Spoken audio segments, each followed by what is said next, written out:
Okay, students, welcome to the pre-calculus homework help class.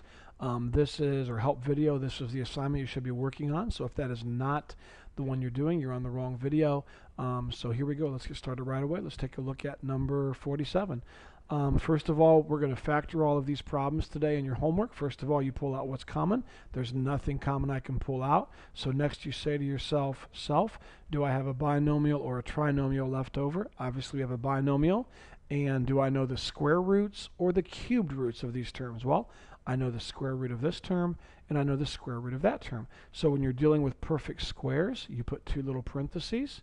In your head, you take the square root of this term. The square root of m squared is m, so we put an m here and an m here. The square root of 4 is 2, so I put a 2 here and a 2 here. And I make one positive and I make one negative. Remember, I do go fast on these videos. You can always slow them down if you need to. Number 49. All right, let's take a look at this. Step 1, we always pull out what's common. There is nothing that goes into 4 and 81. There's no z's we can pull out. So there's nothing common we can factor out. Next, we say to ourselves, what am I left over with, a binomial or a trinomial?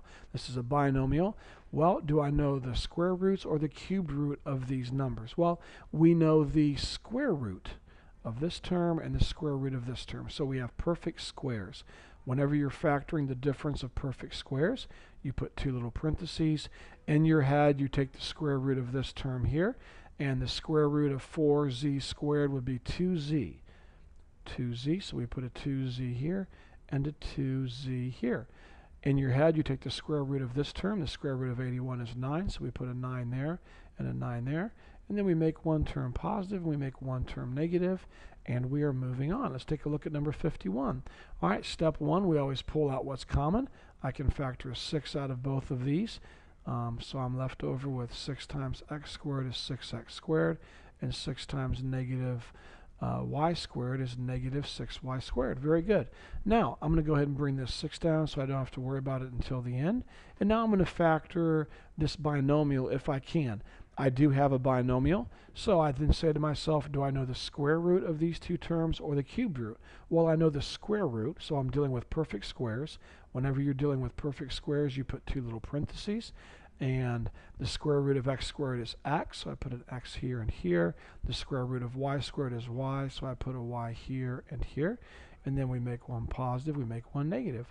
So our final answer is 6 parentheses x plus y parentheses x minus y. And now we're ready to move on to number 53. All right, let's go ahead and do what we're supposed to do first, which is pull out what's common.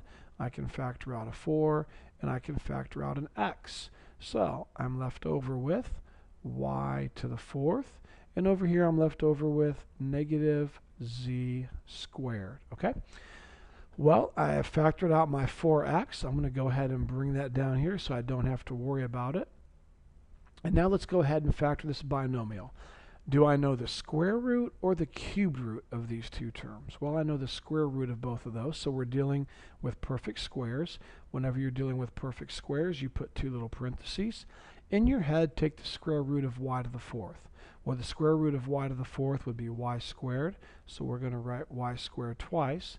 And then in your head, take the square root of z squared. The square root of z squared would be z and z. And you make one positive and you make one negative. So I'm going to go ahead and bring down my y squared positive z. And I'm then going to bring down my y squared negative z. Okay? And there, I have taken this expression here and factored it all the way down into that expression there. All right? Let's move on to the next problem, number 55. All right, step 1 is always pull out what's common, so I'm going to pull out a 7 and a p. And when I do that, I'm left over with q to the 4th minus y to the 4th. All right, so I know I've pulled out a 7p. I'm going to take it down here, and now I'm going to factor this binomial. I do know the square root of both terms, and the first one's positive, the second one's negative. So I'm going to go ahead and put two little parentheses. Now this problem in the end is going to be a little tricky, so pay attention, okay? All right, in my head I take the square root of q to the 4th, and that would be q squared, so I'm going to write q squared twice. And then in my head I take the square root of y to the 4th, and that's going to be y squared, so I'm going to write y squared twice. Now here's where it gets tricky. Watch this. you cannot factor this parentheses here any further, even though you know the square root of both of these terms, so you do have perfect squares. Notice that the first term, notice that this term right here is not negative. So whenever you're when you're dealing with perfect cubes, you can have a positive sign here, that's fine. But when you're dealing with perfect squares, you must have a negative sign right here. So I cannot factor this parentheses anymore. However, look at this parentheses. I do know the square root of this term. I do know the square root of this term.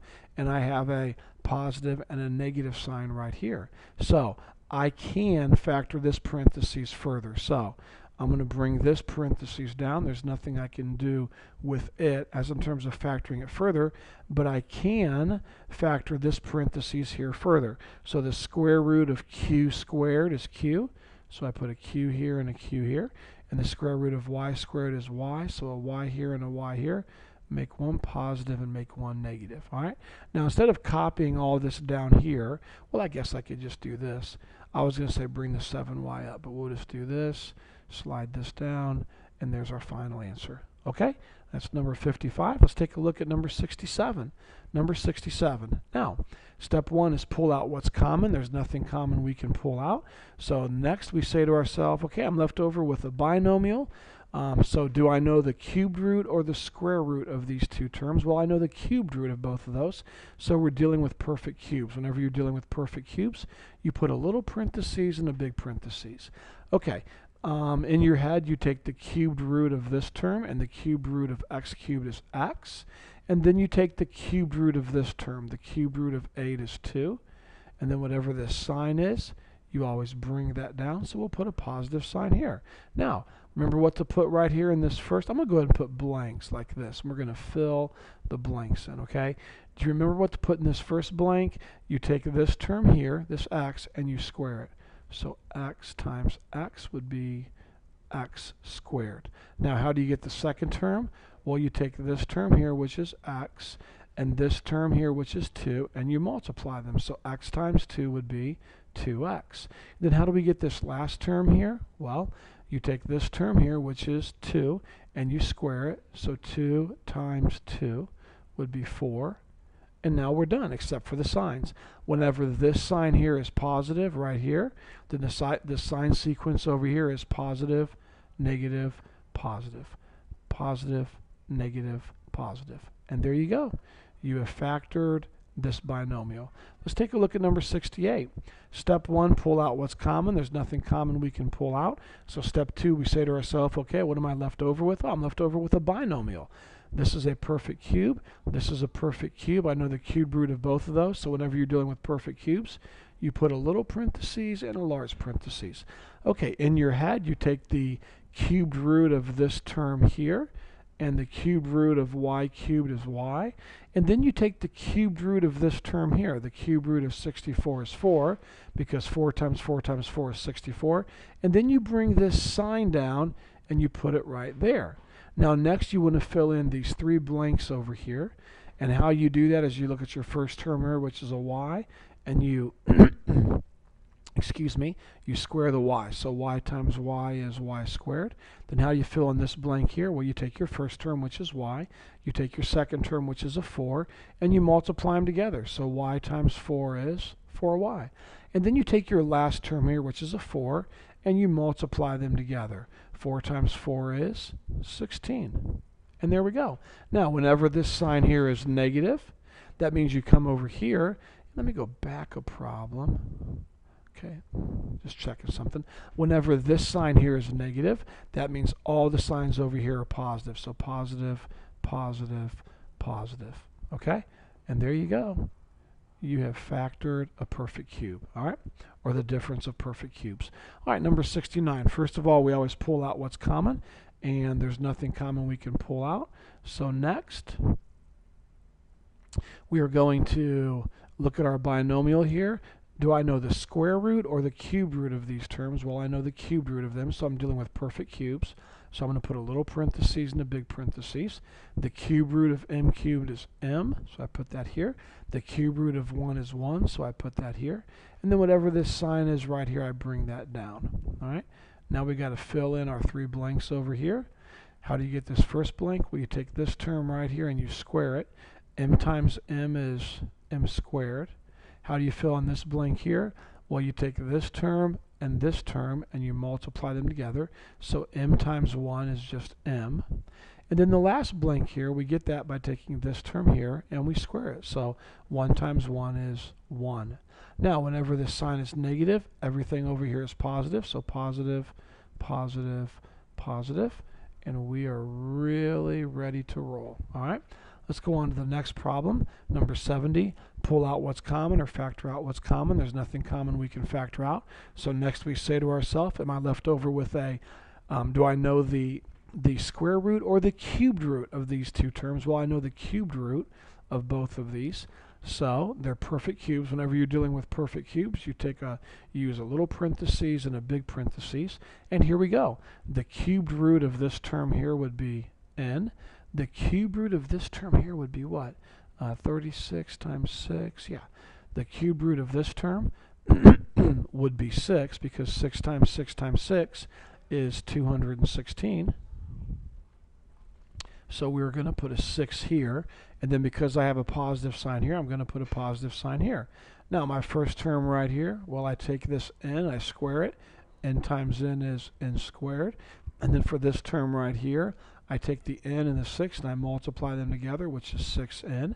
And then to get this last term right here, I take this term and I multiply them together, I square them. 6 times 6 is 36. And then whenever this is a positive sign here, over here the sign sequence is positive, negative, positive. And you have factored another binomial. Let's move on to number 71. Okay, first of all, we always pull out what's common. In this case, I'm going to pull out a 2, and I'm left over with y cubed minus 64. So there, I factored out what is common. I'm going to go ahead and bring that 2 down here so I don't forget about it later. And now I'm going to factor this binomial. I do know the cube root of this term, and I do know the cube root of this term, and so they're both perfect cubes. So I'm dealing with perfect cubes. I'm going to go ahead and put a little parentheses and a big parentheses. And the cube root of y cubed is y. The cube root of 64 is 4. 4 times 4 times 4 is 64. Bring down this sign right here. We have a negative sign. And now, how do I get this first term right here? Well, I take the y and I square it, so y squared. How do I get the middle term right here? Well, I take the y and the 4 and I multiply them together. How do I get the last term right here? Well, I take this 4 and I square it. 4 times 4 is 16. Whenever this sign here is negative, everything over here is positive. So positive, positive, positive. And of course, don't forget your 2 down here. So I could copy everything, or I can use the wonderful means of technology and just slide everything down here. And there's your final answer, okay? Moving on to number 72. Well, first of all, I'm going to pull out what's common, which is an 8. So I pull out an 8, and I'm left with t cubed minus 1. T cubed minus 1. I'm going to go ahead and bring this 8 down here for now so I don't have to worry about it. Now, I'm left over with a binomial. Do I know the cubed root or the square root of these two terms? Well, I know the cubed root. And so because of that, I'm dealing with perfect cubes. So I'm going to put a little parentheses and a big parentheses. The cube root of t cubed is t. The cube root of 1 is 1. Bring down your negative sign.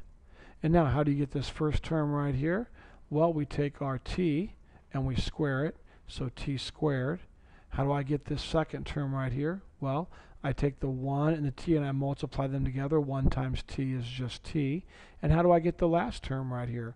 Well, I take this term, which is a 1, and I square it. 1 times 1 is 1. Now, whenever this sign is negative, everything over here is positive. So positive, positive, positive. Now, we do have an 8 down here that we factored out. We cannot forget that.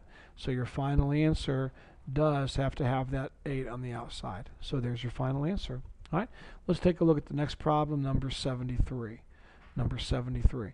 All right, first of all, we're going to pull out what's common like we're supposed to. 3 goes into 3 and 24. We can also pull out 2a. So we're going to pull out an a squared. And we're left over with a cubed minus 8. a cubed minus 8. Now I'm going to go ahead and bring down this 3a squared, get it totally out of the way. Now on this binomial that's left over, I have to ask myself, do I know the cubed root or the square root of these two terms? Well, I know the cubed root, so I'm dealing with perfect cubes, so I put a little parentheses and a big parentheses. The cube root of a cubed is a. The cube root of 8 is 2. Bring down your negative sign. All right.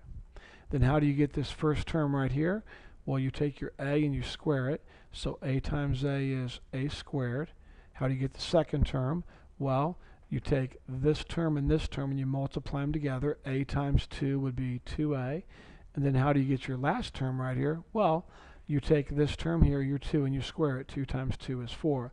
Whenever you have a negative sign right here, which we do, that means all the signs over here are positive, positive, and positive. So there's almost your final answer. Don't forget the 3a squared that you pulled out. So there's your final answer right here. All right. Hope we're doing well with this. We're almost done. 3 left and we're finished. All right, number 74, I can always pull out what's common first. I can pull a 2 out and I can pull a z out. So when I do that, I'm left with 125 z to the third minus 1. All right. Now I look at my leftover binomial. Do I know the square root or the cube root of these two terms? Well, I know the cubed root. And so I'm dealing with perfect cubes.